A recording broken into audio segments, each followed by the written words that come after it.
Who can read Hindi well? पढ़ो किसी का DP है. Yoga karmasu kaushalam, a pursuit of perfection. Nice. There's a Hindi DP. Nice.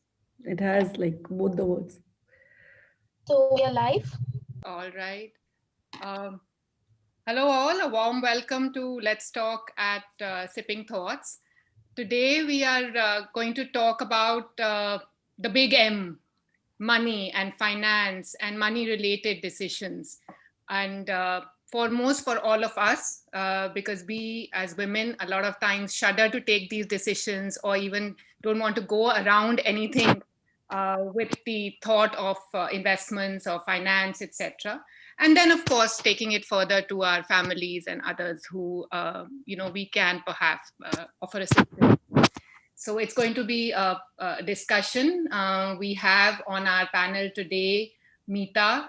You're all familiar with Meeta Gutgutia, who's the co-founder of Sipping Thoughts and also Ferns and Petals.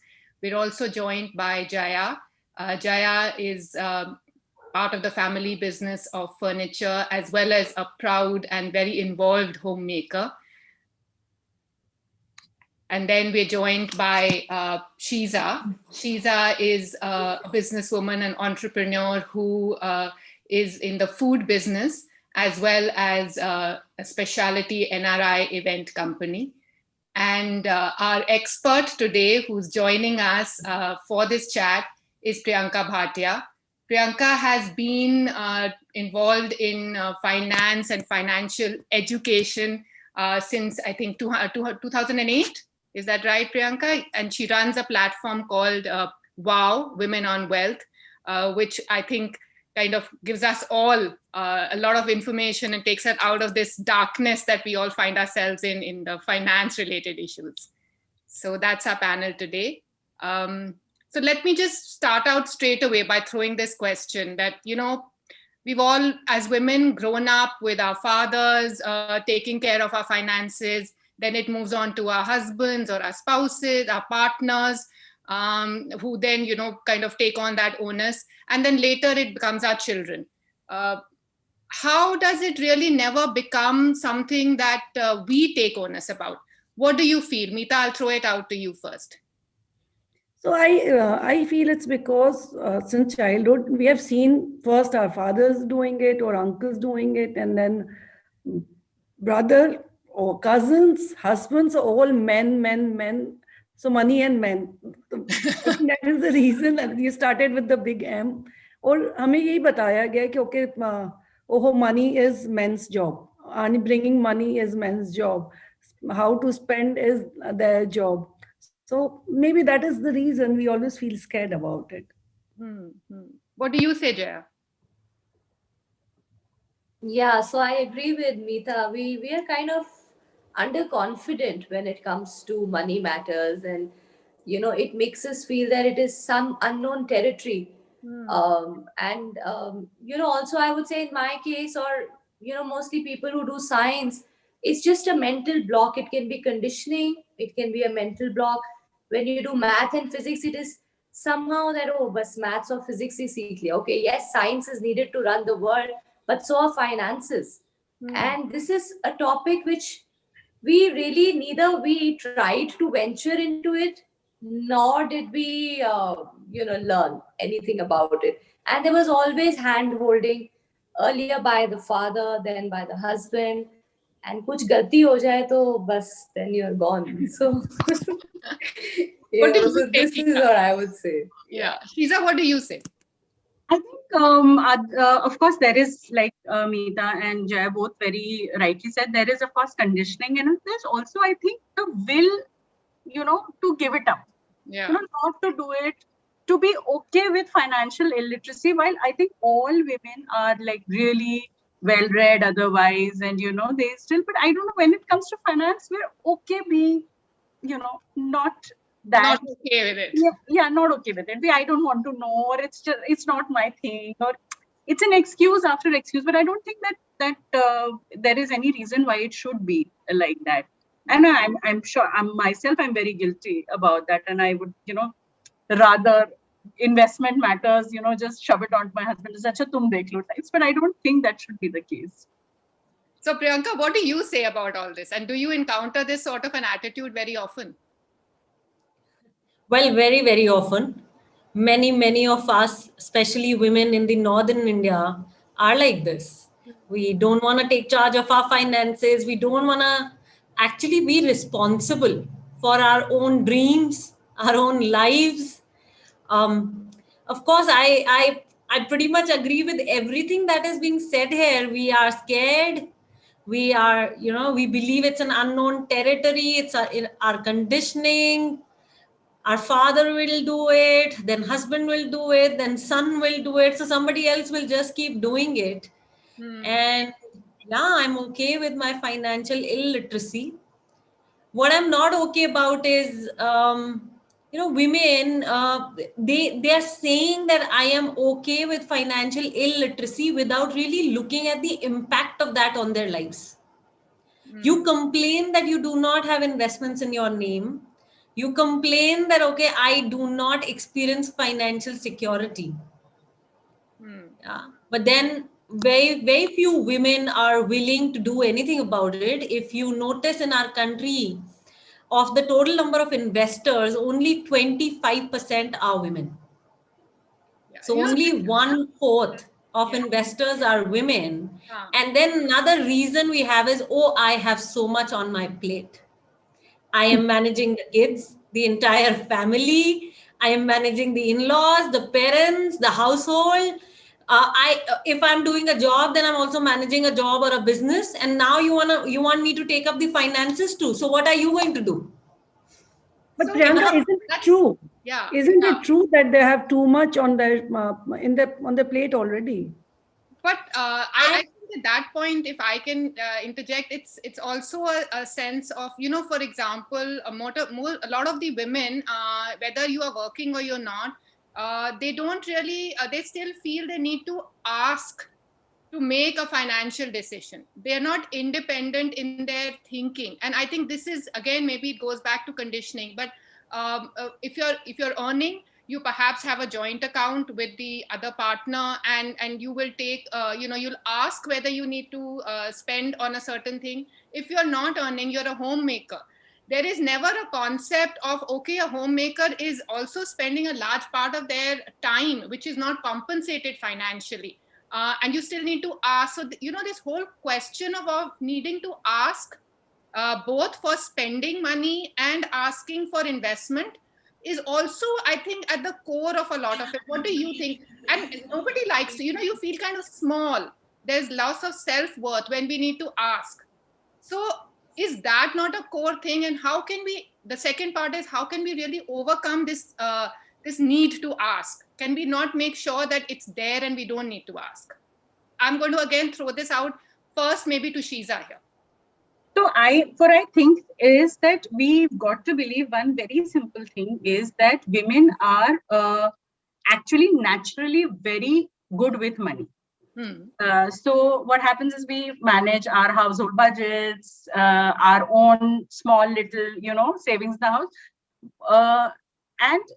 And in doing all of this, we forget that there should be one part that is rightfully ours.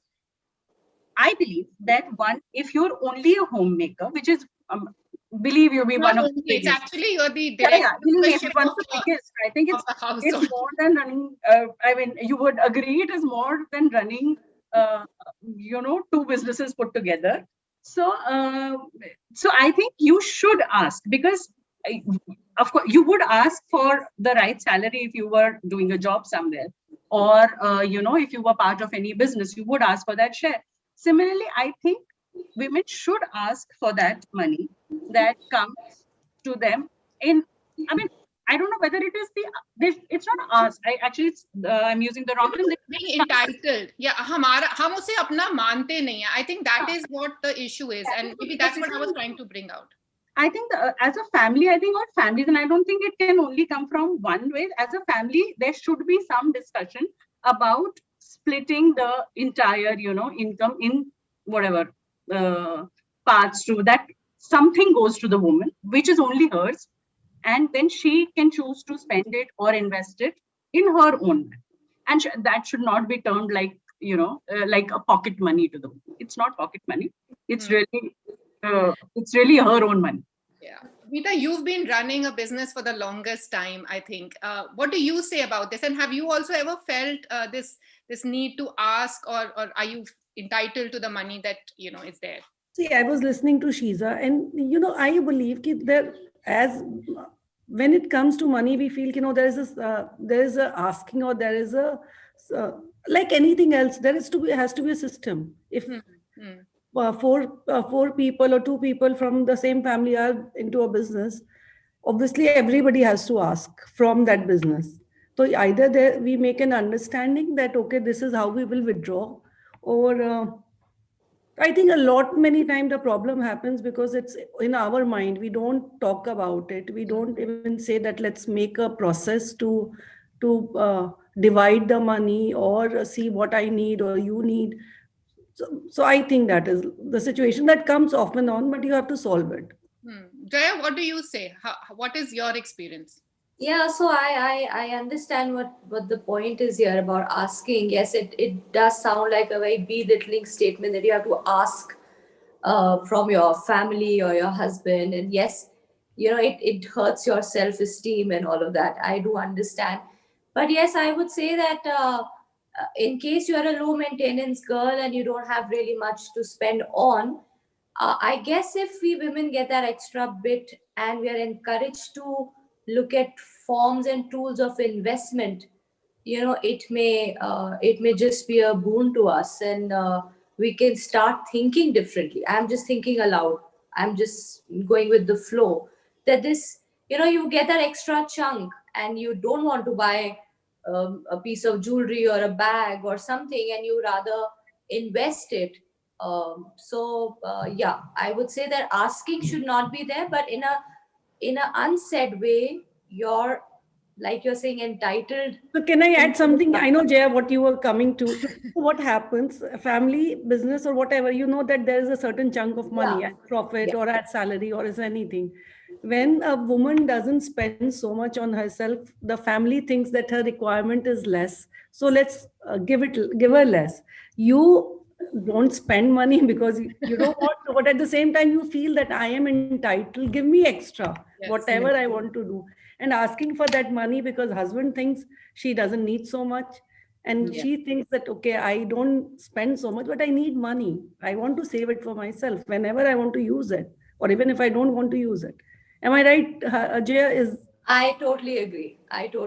Okay, so I'm going to ask Priyanka this: are there any tips for asking or making ground rule, like Meeta says, with communication with the family or spouse or even a child, a father, that how to have this uncomfortable conversation, but still at the same time make sure that we all know we are entitled to this and we can then use this money for investment or financial well-being, sort of. So what can one say? How should one have that conversation? Sure. Love that question and love this discussion coming together. So here is what I want to tell all the homemakers, especially because if you find it difficult to ask for what you truly deserve, then here is what you need to do. Number one is you need to really value the time and the effort that you are investing or spending in building this family or in making sure that everybody has a functional life. So you're playing that major role as a homemaker. And I have personally met a lot of homemakers who do not value this contribution. And when you don't value it, of course, you're not paid so well for it. So number one tip, since I'm asked to give tips, number one tip is value the time, the effort, the energy that you're putting in, because even you will not get it back. Yeah. The time that you're spending with us here, even you will not get back. We're not getting it back. Yeah. Can we make the most of it? And can we then create a value? Can we look at what becomes possible in the family because of me doing what I'm doing? Like what becomes possible for them? Like just, I gave an example that, okay, their lives become functional. Because I am here at the back end, managing everything from the maids to the house, to the groceries, to the veggies, to the cooking, the maids, everything. So can we, number one, value that time and effort? Number two, can we put a price to it? If I'm a full-time working mother, I'll hire a nanny, I'll hire a gardener, I'll hire a cook, I'll hire A, B, C, D. And they will charge A, B, C, D. And I am going to do far better than what they will do. Because this is my own house, my own kids, my own parents, my own in-laws, my husband. So the heart and the, the mind that I'm going to put for anybody is much larger. Can I calculate my hourly rate? Let's make it really practical, right? It's finance. It's not emotion. It's very straight numbers. And I think there's no shame in that. The fact is that bottom line, what you're rightly saying, if we are valuing ourselves, and if that has to be monetarily valued, I think we are always qualitatively doing it. We are never doing it in quantitative ways. So that's a very good tip. Yeah. Yeah. And before you go ahead and communicate, first you need to prepare your own self and you need to be clear about your numbers. That what is the case that I'm presenting. So Priyanka, and then when you're clear of the case that you're presenting, then, the husband will come along. You can put it big, always begin with family goals. You want to communicate, you want to come on the same page, begin with, okay, honey, these are our family goals. This is what we're committed to. This is why I quit my job. This is what all that I'm putting on the table. I get paid ABC. I would love if I'm paid Y. Here are my reasons. Can we do this? What do you think? Just tell me one thing that, will you compare your work hours with the domestic or the service staff? And then how will you kind of make it like far above? That's far above, Meeta. Yeah, it has to be. Far. That's why I said that, the heart and the love and the mind that I will put into completing that work is far bigger. And even if I'm managing that staff, the manager is not going to do as much as I'm going to put in. So of course, it begins from you really valuing. Because I have seen so many homemakers who will say, oh, I am not doing anything. Oh my God, like really, are you not doing anything? We've got a lovely comment from Meenal here saying that husbands won't be able to afford their wives. Let them not afford you. I think that we can take Meenal's comment because she has been with us. She is one of our regular hosts. Hear her out. She's enjoying the show today as an audience. Yeah. So I was going to add to Priyanka's comments that actually it's priceless. The love and the warmth, and it's priceless. You can't put a money tag to it. Yeah, but the thing is that the point that Priyanka is making here, and I think I agree with that, is that we need to put a quantitative figure to it. Again, we go into quality and we are getting emotional about it. It has to be practical because money and finance is practical. And I think we have to come back to it.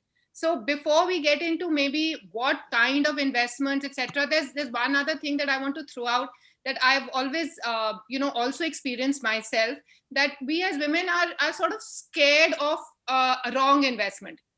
Matlab, at least we'll go out there and make an investment, and then hame dar lagta hai we'd be judged for it. Okay, what if it goes wrong? We are kind of told you so. Maine bola tha na, nahi karna. So what do we do with that sort of mindset? Has anybody else experienced it? Shiza, why don't you kind of have you? Yes, definitely. I'm really bad with money matters, and it's beyond belief how bad. But the fact is that I'm more. I mean, now I want to read up about it. Now I educate myself about it. But the point is, I'm more scared. And I'm sure that my husband has made, like gazillion investment. Faults and stuff. I've gone wrong and gone south completely. But I don't think I ever tell him I told you so, because I don't know what investments are happening. The point is that we're just not aware beyond the fact, and that is why we are more scared, because we don't know anything about our family investments or our investments. We're more scared to ask questions, to be part of that decision, let alone, personal decision though is gone out of the window completely. Even as a family, because we don't get into any discussion, thus we are, So, in a way, we are actually scared of asking questions because we feel even the questions will be judged. Whereas, the more questions you ask, I think the more information you can gather and then start to make those sound decisions. Jaya, what do you feel? Oh my God, you've touched the wrong topic. So I was back in the day, and I had some surplus, and you know how you किसी के घर जाते हो सगन मिल जाता है, this that. So I had some money, and on the side I went to one of the good banks, I'll not name them, and I started this saving insurance plan, and that guy तो फसाउड me like anything. Ma'am, ये वाला plan ले लो, 4 to 5 times guaranteed money back. I said, fine, yaar. I was on top of the world that after 10 years, when I open this, this maturity amount I get, I'm going to boast in front of my father, husband, in-laws that देखो इतना पैसा था, मैंने इसको 5 times कर दिया. Believe me, girls, last year when the maturity has happened, I have barely got the principal out. And I was so ashamed in front of everybody to. But the thing is, this is lack of knowledge. I was trying to do something good. FD seemed to be the safest and bet, but the most boring bet. And I thought of this insurance plan where I burnt my fingers very, very badly. And till date, I want to meet that guy who conned me into this. But he's quit the bank and all of that. So, this is lack of knowledge, and you get confidence only when you have knowledge. It can be any field. It can be physics, it can be math, it can be business studies, it can be psychology, anything. Yeah. But knowledge is what gives you confidence. I think Meeta has a point. Meeta has a point. Let's hear it from Meeta now. Yeah, I think let's all of us look around, the men around us. Do we think that they have never lost money? They have not made bad deals. They all have. Yes. I can think of my father, my husband, my son, everybody. They have made mistakes with money. They have made mistakes with decision. But we are women, so we think that, because we are women, so we made mistakes. Yeah, mistakes come naturally to us, we think, and they don't talk about it so much. And we also accept their mistakes. I mean, I'm telling you, I have also seen men around me making mistakes all the time. And it's not that they are born with all the knowledge. They also sometimes, sometimes they acquire it, sometimes in spite of not having it, they venture into things. Priyanka, mostly they are quiet. What is your take on this? And then maybe after that, you can also take us through what are, good investments to start with. I know Jaya mentioned how FDs are boring. So that kind of is a spin-off that you can talk about later. But at least tell us, what do you think? So what do I think, right? We will make mistakes, like everyone is saying. I have made so many mistakes. And you're talking about mistakes after, like mistakes you made because you didn't know. I have made mistakes even after knowing.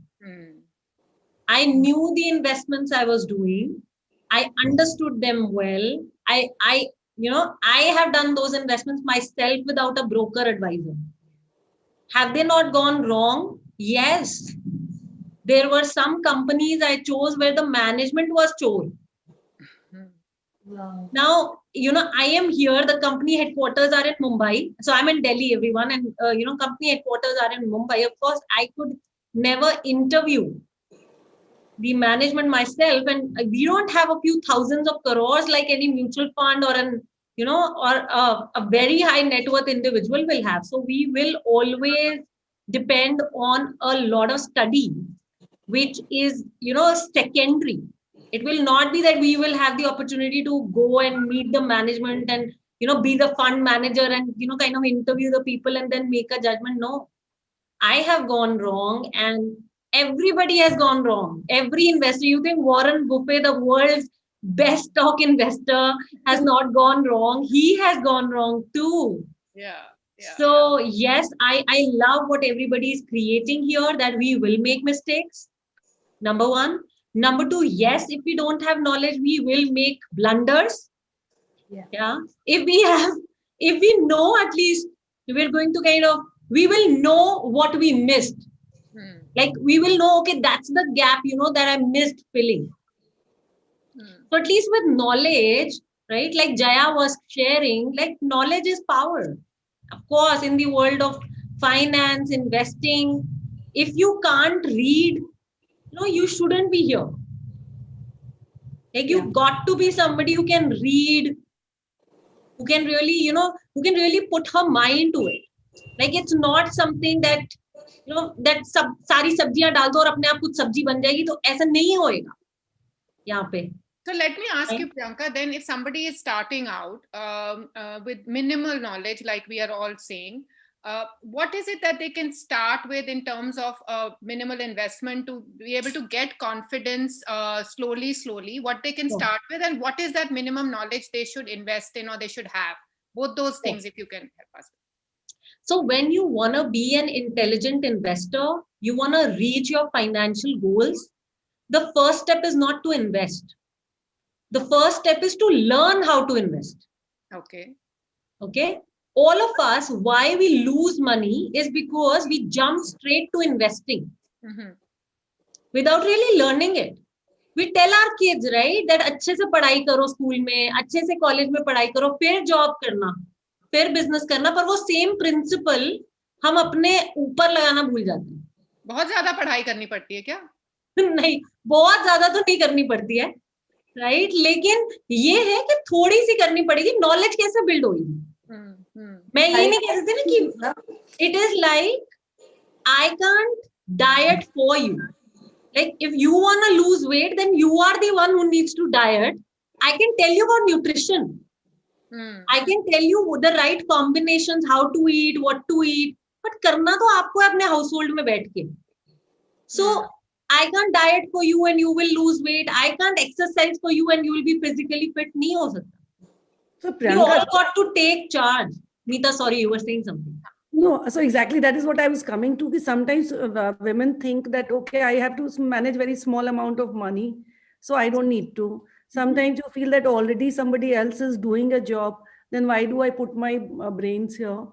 So it's like, how do we break that mindset? How do we change that mindset? Beautiful.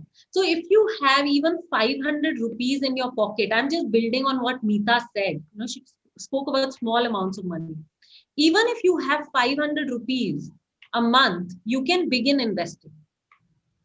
A lot of us feel that, oh, only when I can accumulate a large sum of money, will I invest. Right? And I think I'll tell you the downside of that. Right now, inflation in our country is around 8%. Now, when inflation is at 8%, inflation is mehengai. The purchasing power of money is reducing by 8% year on year. Now, if you're putting money in your fixed deposit, which is giving you 3 to 4, say maximum 5.5% given the long time horizon, you're not beating inflation. You may think you're investing your money, but is it really growing? It's not. So the key here is to understand inflation, its impact on my money life. And if I'm accumulating those small sums and not growing it, then every year I'm just reducing that money further, no matter how much I fill. It's like a कुआं. कभी accumulate होएगा ही नहीं. क्यों accumulate नहीं होएगा वो? क्योंकि वो तो purchasing power उधर से reduce करता जा रहा है. इधर से पैसा diminish हो रहा है, आप जितना मर्जी add कर लो. So the saving mindset that we have, वो पहले चलता था जब इन्फ्लेशन रेट हमारे मम्मी डैडी के टाइम पे 2% पे था, 3% पे था. तब हम पोस्ट ऑफिस इन्वेस्टमेंट्स वो लोग करते थे, 6% का रिटर्न आ गया और बहुत पैसे बनते थे. पीपीएफ वो करते थे, बहुत रिटर्न आता था. आज पीपीएफ का 7.1% का रेट है एंड इन्फ्लेशन इज एट 8%. तो एक्चुअली जो सारी सेविंग माइंडसेट वाली चीजें थी, and may be you can talk about that, is वो are because women, I don't know, but women mostly are also not risk takers, right? And we like to play a safer bet. So इसीलिए the point you're making is very very good about us being able to beat inflation. But अभी भी वो फिर वही बात है कि we don't know much about whether to put it in mutual funds or shares or other things, the way that probably one can beat inflation. Right. So maybe you can talk about what are the ways that we can actually beat inflation. That would be a good tip to give, for us to start in terms of the investment. And the second thing is that, can you also tell us, obviously the education is important. So where do we start with getting the education from, apart from talking to you, of course? Sure. So here are a few things I would say on that. Number one, it's again education that I'm giving all of you. Knowing the inflation rate is education. Yeah. Being able to see investment जो मैं कर रही हूँ उसमें क्या rate of return आ रहा है, is it beating inflation, is step 2. And step 3 is, if it is not beating inflation, like had Jaya met Women on Wealth whenever she was getting that scheme, trust you me, she would have not bought it. She was conned in because she didn't know enough. Yeah. So the key here is, are we beating inflation? No, we are not. Then should we jump to the growth phase? There are 3 phases of wealth building, everyone. Number 1 is the accumulation phase. Number 2 is the growth phase. And number 3 is the income phase. So we are all in the accumulation phase if we can save money. If we are living paycheck to paycheck, we are in debt, we find it difficult to save, then our challenge even begins at the accumulation stage. And there is a step-by-step method, to accumulate money. Guys, finance is a system. It's not a gender role. That's first thing that we need to break out of. Yeah. It's not a gender role. Finance is a system. If you can learn the steps, that's it. You know it. Okay. So, let me give you an example here of a system, because sometimes, this word called system is like, oh my God, can I do it? Is it for me? Then we women get into that. So the question here is, let me give you an analogy of a system, that finance is a system. Let's talk about a business, okay? A business which is 30 years old, 30 years old. This business has a debt of about 1 crore rupees. Okay? This business does not have enough cash to pay off that debt. Also, this business is not making enough profit even after 30 years to pay off the debt. Now, given this financial performance, leaving everything else aside, given just this financial performance, would we invest in this business? Guys, if you could type in yes or no. And yes, my people here can always speak. So what does our audience think? Okay, it's a no for Rohini. It's a no-brainer. No for Susmita. Okay, got that. Yes, absolutely. It's a no for all of us. We're not going to invest, guys. 30-year-old business having a debt of 1 crore rupees. It doesn't have enough cash. It's not making enough profit. What are we investing in? It's a losing business. We're going to lose our money too. Did it require a lot of maths? Number 1. Did it require that you know numbers and calculations like anything? No. It requires basics, common sense. It requires that we understand that finance is a system. It's a step-by-step method and I can learn it. It's not a gender role. Yeah. And the moment you do that, you resolve to start and you say, okay, I'm going to learn this system. That's the key. When you start learning the system, you're going to beat inflation. You're going to do investments that actually take you to your goals. यहाँ पे कोई ये rocket science थोड़ी है कि हम कर नहीं सकते. I mean, when women like us are like अभी हम में से कोई बोल रहा था, right, कि हम इतने educated हैं.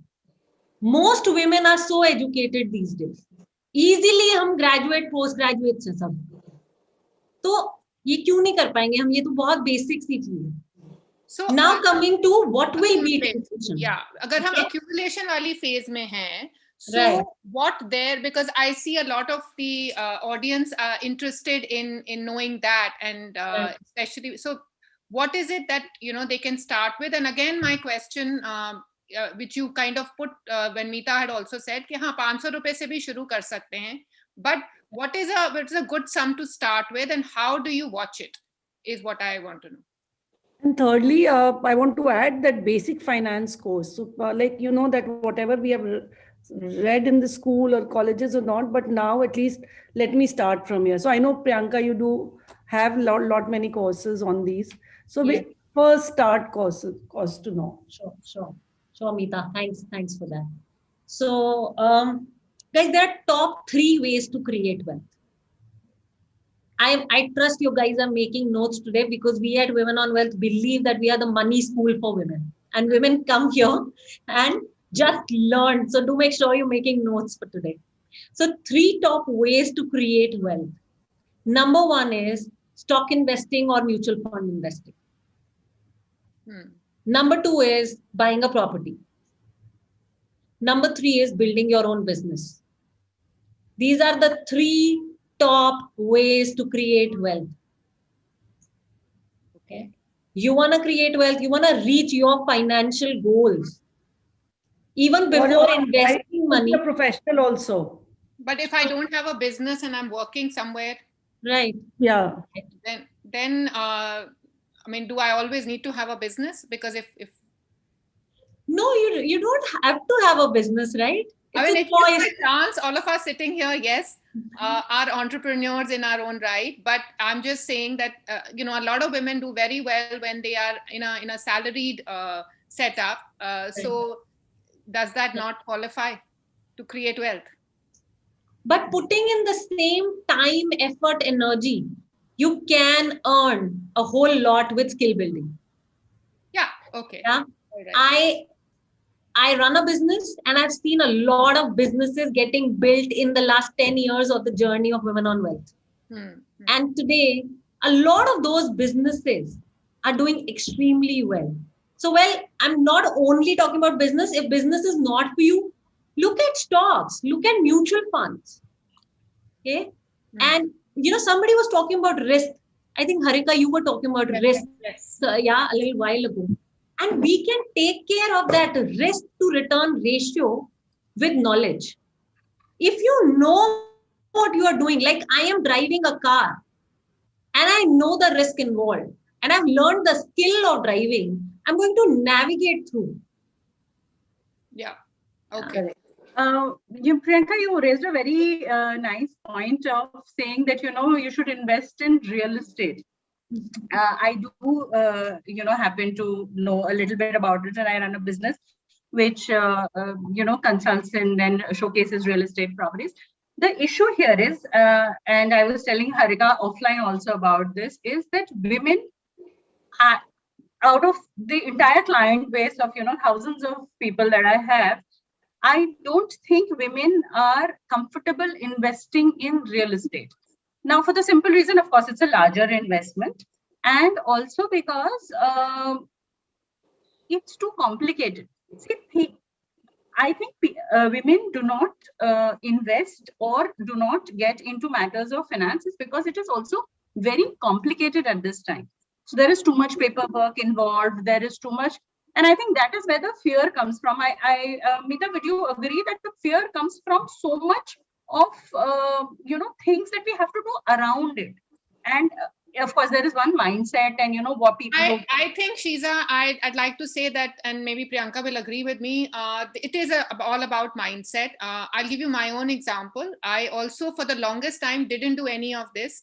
But when life compelled me to, I did both the stock, all 3 actually, and I'm happy that I'm on a good page with Priyanka. I did the stocks and shares, although I don't still know much about shares, but mutual funds seemed safer. And maybe I'll ask you that question, Priyanka, in a bit. I did a property in my name, and then I did my own businesses. So, but I did it when I was driven to it by compulsion, right? I think when you are sitting safe and cozy, we don't want to venture into something that so women like to also, and it's not wrong, women like to be comfortable, and we a lot of times are happy also to get taken care of. So if we want to take care of ourselves, we'll have to start doing some of it ourselves. That's it. I think that's what, and Priyanka, what do you say about that? There is, I mean, I am very clear. If these are my goals, these are my financial goals, I want to take charge. I don't, I love like you, I mean, I love being taken care of. Right. And I love what you created, Harika. I mean, I think, yeah, we all women are those emotional beings who will fall for all the love and care that we receive. And we also want to give that. At the same time, I want to be rational. Every time I invite my women, especially my community members, to kind of, bring in a little rational aspect to life, where we begin to look at life from beyond emotions. And yes, I love what you said, that for you, it happened because of compulsion.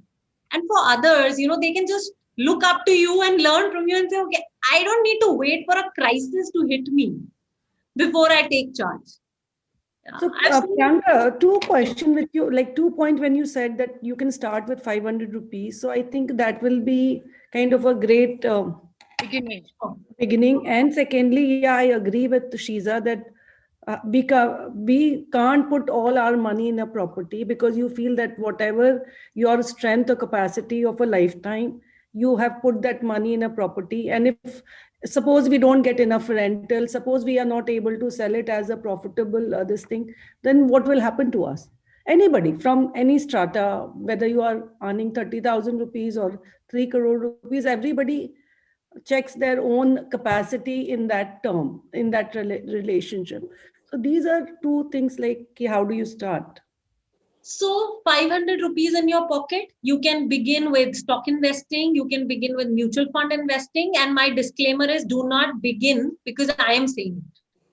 Begin only when you know the step-by-step methodology to pick good quality mutual funds. Begin when you've learned a step-by-step methodology to pick good quality stocks. So where do we start with the learning, I think is the question again. I am from Women on Wealth. I have an agenda to make sure Women on Wealth grows. So I would highly recommend Women on Wealth. That's number one. It's a money school for women. We have courses. You come, you join. Also, we have a community of women stock investors and women mutual fund investors. So we have a community of women investors, which is the most sticky point, because then you have continuous education, right? It doesn't stop with a course, because then, you have a community to fall back on at all times. So that's number one. Number two, I think books is a great resource to begin from. If you want to kind of begin from books, then we have a free money book club for women. So you can actually come join that free money book club for women. I can give you the link if anyone wants to join, and just begin. We just read money books for free, okay, and discuss them every Wednesday on a Zoom call. And this way you begin your learning slowly. So that's another way you could learn. Rich Dad, Poor Dad. What about the financial newspapers? Do you learn from those? Is there some decoding required where we are talking about financial newspapers? Because there's a lot of information there too. Lot of information, like loads. And often a lot of women do not understand, the business news. So they will just skip looking at that business paper or that financial paper in the main newspaper, right? So, first we need to build a little understanding. Yes, from, wherever you learn the basics from, you of course need to learn that terminology, and then can you begin with reading those newspapers. I personally decode the Economic Times newspaper every Friday at 10 a.m. on our Women on Wealth Facebook page. Okay. I also decode the ET Wealth newspaper every Tuesday at 10 a.m. on our Women on Wealth page. ET Wealth is a newspaper that we highly recommend. Right? It has great information, understanding on financial stuff, investments, and how you need to be with your finances. So these are some resources. Could you repeat the times for both these in case people want to take a note? Sure. So Tuesday 10 a.m. we decode the ET Wealth newspaper. And Friday 10 a.m. we decode the Economic Times newspaper. Thursday 10 a.m. I talk about mutual funds mastery. So that's something that we are doing tomorrow morning 10 a.m. in case someone wants to join, and this is on our Women on Wealth page. So we have a Facebook page, an extremely active Facebook page where you can find hundreds of videos where you can begin learning from. So yeah, that's where you could begin. So Priyanka, I know that many people will not admit, but financial terms also, they find it like, Yes. we all find it. Why do I say they? We all find it difficult. Debts, credit, Nifty, Sensex. So it's like, I don't see anywhere that. So do we have any very short, okay, let me understand this capsule, like a chapter, and then next? Is there some course like that? Is there some way that you start learning beginning by beginning? Yeah, we don't have a short courses. Okay, Meeta, we don't have short courses. We only have comprehensive courses, and we have just 2 courses. That's it. Because we've put the entire methodology that you need to learn, and these are practical courses that we have put together. So we are only teaching you the terms that really will help you.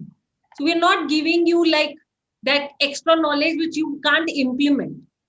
So we actually help you get all that practical knowledge. So we help you learn the terms, how to manage your money, what is that step-by-step method you can use to increase your savings rate, what is the step-by-step methodology to build your own investment portfolio, how do you identify your goals. It's critical that we bring clarity to our financial goals, look at how much money we will need to say retire, to say, take my parents on an exotic holiday. Often we miss quantifying goals. So, such stuff is what we are talking in one of the courses, and our flagship course is called the Women on Wealth Money Gym Program. And that is the personal finance blueprint for women. So you do just this one course and you know everything around personal finances. And whether you are living paycheck to paycheck, you're in debt, you find it difficult to save, you don't know how to build your own investments, you don't know how to pick the right investments, or it is that you find it uncomfortable to talk about money with your husband because you think you don't know enough, then this course helps you do all of that. And most women in our community, I'm extremely proud to share, most women in our community who have done this course and they've really mastered the system shared in the course, they today are known as the finance ministers of their house, and they are getting involved in major financial decision making in their families. And I think that's the identity most of us women are looking for. Go ahead. Yeah. So I'm going to actually now invite some questions from the audience. You've got so many. So what I'll do is I'll request if you girls can unmute yourself. If Amita would like to ask her question, Amita, go ahead and unmute yourself and ask the question. Amita, are you here with us? Or would Paru like to ask her question?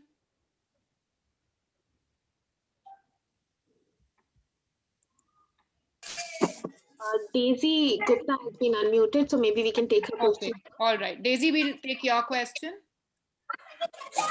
Hi, ma'am. I just want to know, actually, risk factor is so much in the finances. So we are afraid of investing anything, anywhere.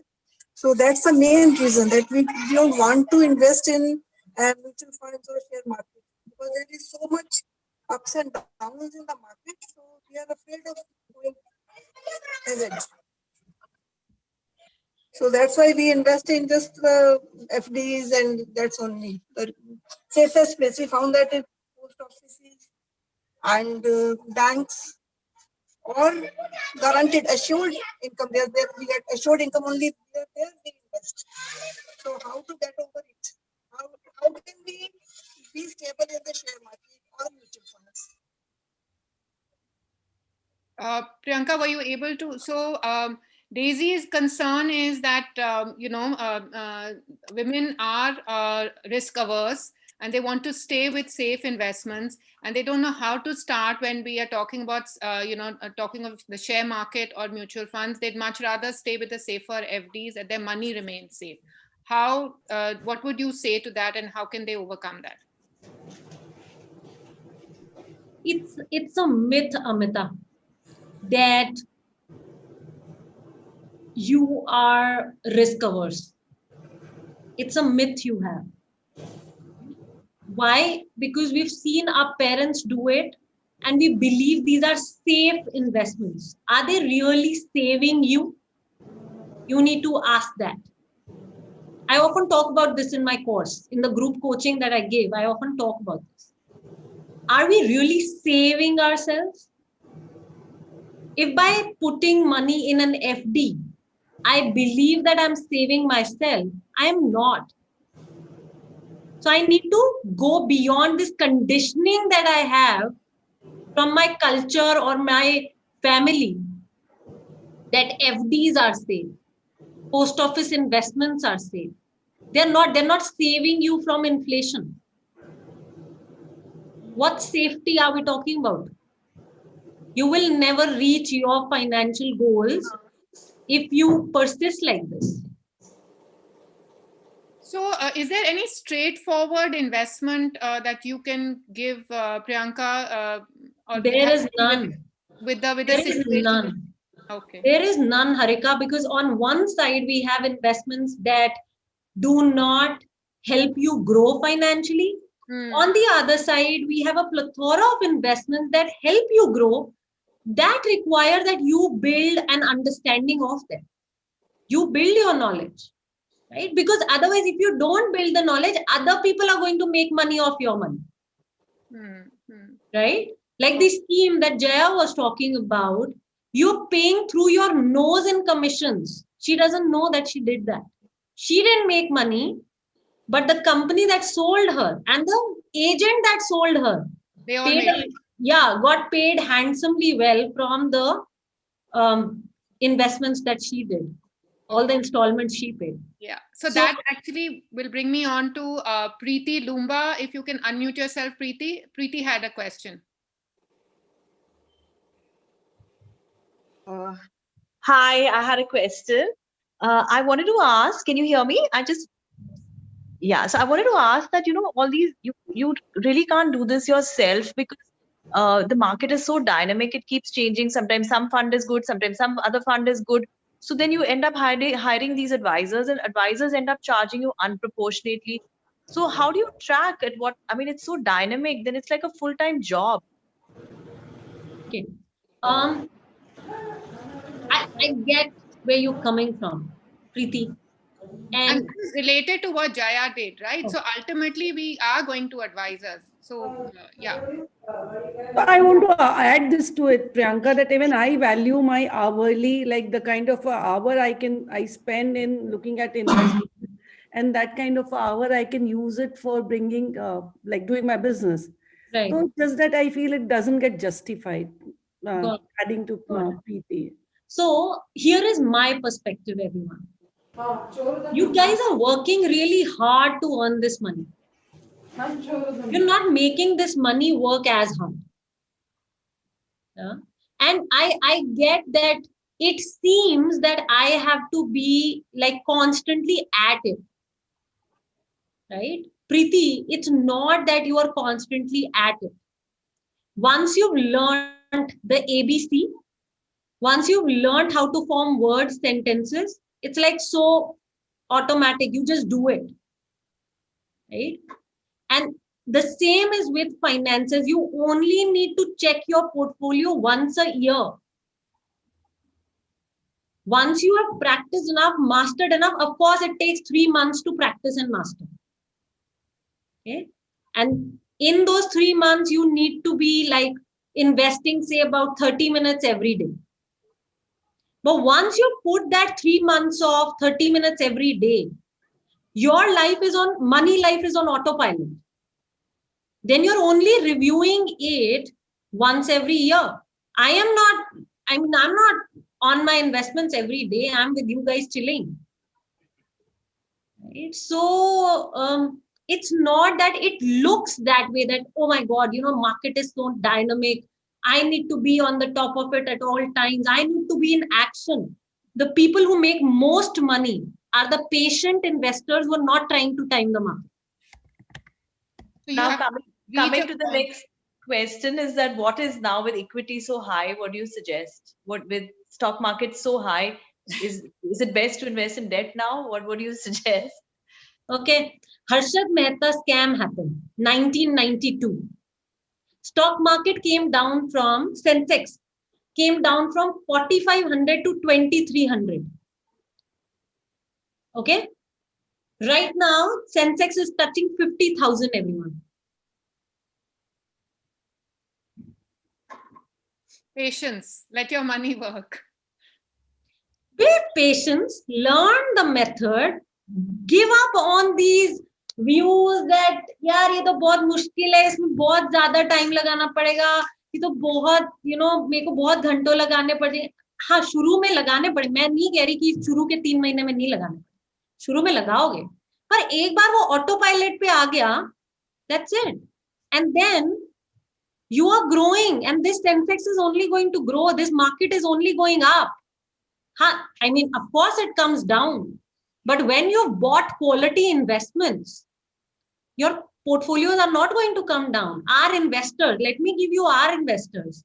Our women investors have been with us for over 6 years. We are a 10-year-old community, and a very, very close knit investor community is there. And these women are there who are investing for the last 6 years. And they've made over 100% return on their investments. Were they trying to time the market? Do they not have full-time jobs? Are they not mothers? Everything, exactly like us. What they took on was, okay, can I learn this art and then put my life on autopilot instead of depending on brokers and advisors or other people? It's a choice you make. And that choice comes at a little cost of time initially. Once that cost you paid, it's on autopilot. Okay, let's have another question from Amita. Amita, if you can unmute yourself.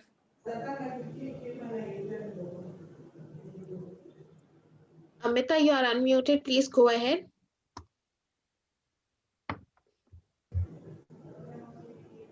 I think she's not able to ask her question. I think we are running out of time also. We can. Could we have Harshita? Can I share the website link here? Somebody is asking. Can I do that? Harshita, you had a question. You want to go ahead and ask your question? She's also unable to unmute herself. So we have a question from 2 audience members on our gold bonds good investment. 2 of our audience members want to know. So if we can take that quickly. Sure. Gold bonds. Gold bonds, yeah.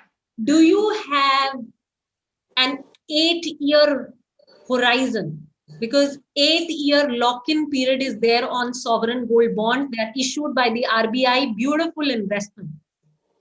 You can make great returns if gold gives you great returns in those 8 years. Do you have an 8-year lock-in period? If your goals are over 8 years later, and then you foresee that in the coming 8 years, gold is going to really do well, then yes, you could go ahead, invest. Otherwise, go for gold funds, because gold funds are more liquid. You don't need to kind of have a lock-in period. But then again, if you're trying to time the market and you're trying to enter when the gold is at its lowest and exit when the gold is at its highest, at its peak, the one you will. I think, Priyanka, the other thing that maybe we need to also keep in mind, and correct me if I'm wrong, is that what is the time frame that we want any of this money to be available to us for? So we all have short-term goals, we all have long-term goals. We need to put different amounts and different kind of investment instruments for short-term and long-term. And while I'm on that, Harshita has a question in the chat. Maybe I can read it out to you, that the FER was the reason for the Sensex touching 50K. And what do you think of the Sensex scenario in the next 5 to 10 years for those who are interested in shares? Every 8 years, Sensex has doubled. Okay. Look at where we are headed. So you have an 8-year horizon. And I can put you can mark my words, the next 10 years are the turning point for this country. The emerging economy that we are, we don't use the next 10 years well, we will lose. Like if you've not seen the bull run of the property market from the year 2000 to 2008, you've lost the bus. Yeah. Yes. Yeah. The same way, this is time for equities. If you're not picking the ball right now, you're going to regret it, and you can mark my words for it. And no advisor in this 10-year period will make money for you. Remember that. Nobody can make money for you. You got to make that money for yourself. Are you willing to pick it up? That's those are my parting thoughts also. Harika. Okay. So thanks so much. And that's a really valuable tip. It's, we've run out of time as usual. This is a very, very interesting and heated discussion. We can't get enough of. But before we say our sign-offs, I'd like to kind of have the last word in from the panelists. Shiza, anything that you'd like to contribute? Okay, so this has really been very, very enlightening for me. And the one thing that I've taken from this entire conversation is that it is not only okay to earn money.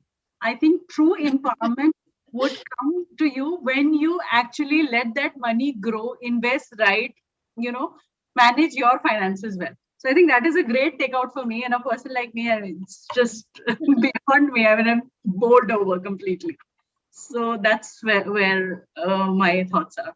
Jaya, what would you like to say?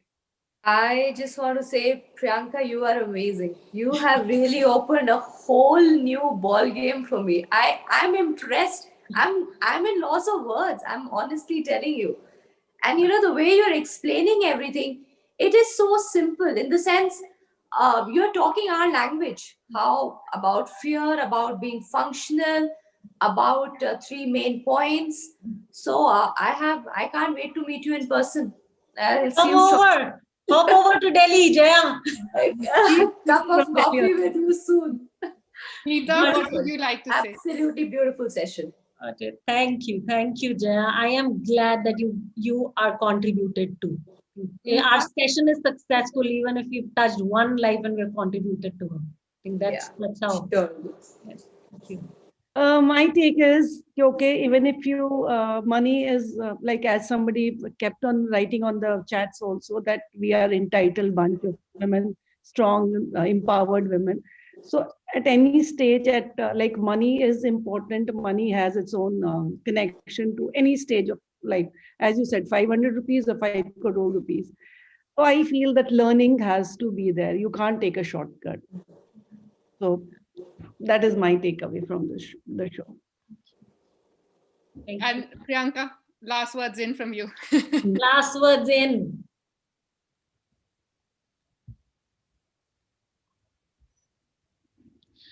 Just take charge is what I would say. Enough. Just for 1 second, tell yourself enough of waiting for that right time to arrive before I'll take charge. I'll take charge of my finances when so and so will happen. When so and so will happen. Can we bring that time right now? Because अगर आज फरवरी में Valentine's day है तो फिर मार्च में बच्चों के exams हो जाते हैं और फिर अप्रैल में एक बच्चे का बर्थडे आ जाता है, मई में मेरी शादी आ जाती है और जून में फिर दूसरे बच्चे का बर्थडे आता है, फिर इनकम टैक्स का टाइम आ जाता है, फिर इंश्योरेंस की प्रीमियम आ जाती है और फिर हमारे पेरेंट्स इन लॉ बीमार हो जाते हैं, फिर पेरेंट्स की 50th एनिवर्सरी आ जाती है. It's endless. So can we stop waiting for that right time to arrive before we will take charge of our finances? Can we say enough today? Yeah. 2021, okay, 3rd of February, can we say enough and really take charge? I think this is where taking charge begins. I think the bottom line is valuing ourselves. Let's value ourselves and let's make our money and our money talk and work for us. If we can do that, of course, with the education that, is available first. Thank you. Thank you for this wonderful session. Thank you to all the panelists and all the people who joined us. And you can, of course, see it again on Facebook and on the other platforms of Sipping Thought. Thank you, Priyanka. Thank you, guys. Thank you, Thank you. Sheeta. Thank you, everybody. Thank you, Meeta. Thank you, Jaya. Thank you. Thank you. Thank you for having me, guys. Thank you.